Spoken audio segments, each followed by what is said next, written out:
34 of the federal government shut down, and it's now poised to become the longest in history this week with no end in sight. President Trump, in an interview on 60 Minutes, insisted that Democrats need to reopen the government before addressing rising health care costs. Natalie Brand has the latest from the White House. As the stalemate on Capitol Hill hits day 34, impacts nationwide grow by the hour.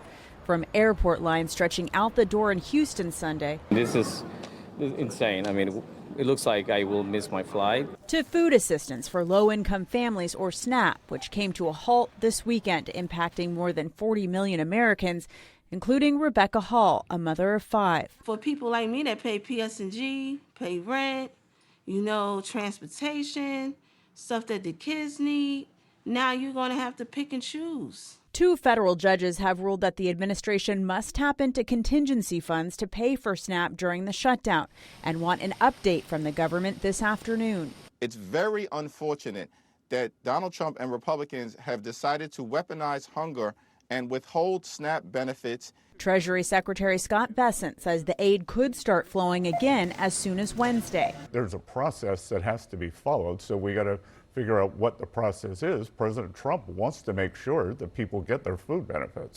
President Trump, in an interview with 60 Minutes, continued to insist Democrats must reopen the government first before Republicans negotiate over health care subsidies.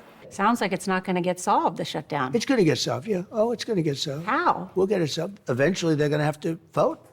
You're saying the Democrats will capitulate? I think they have to. And if they don't vote, that's their problem. Now, I happen to agree with something else. I think we should do the nuclear option. The president also said the Senate should get rid of the filibuster to allow legislation to pass with just a simple majority. Senate Majority Leader John Thune has said he's opposed to that idea. This midday, Central Georgia food pantries are having to meet the increased demand with less food to go around. Sherry Cox with the Well in Centerville says they usually serve around 300 people every month, but they're expecting twice as much to come through their doors this month. Cox says they're struggling to stock up because the USDA is sending food banks less food. USDA food made up 50% of the food they gave away, but now it's less than 5%. She used to be able to choose from around 75 to 100 items. This last time that I ordered food, there were only 33 items that I could pick from. And unfortunately, they were things like Kleenexes and stuff like that. Kleenexes don't go too well in the stomach. We need food. Kathy McCollum with the Middle Georgia Community Food Bank says they're getting less food right now because of a change in the federal funding priorities. She says these changes happen when a new presidential administration takes over.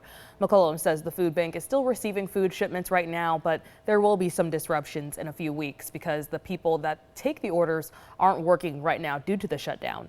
If you or someone you know needs help finding food, the Middle Georgia Community Food Bank has a list of pantries. You can find that on this story on 13WMAZ.com.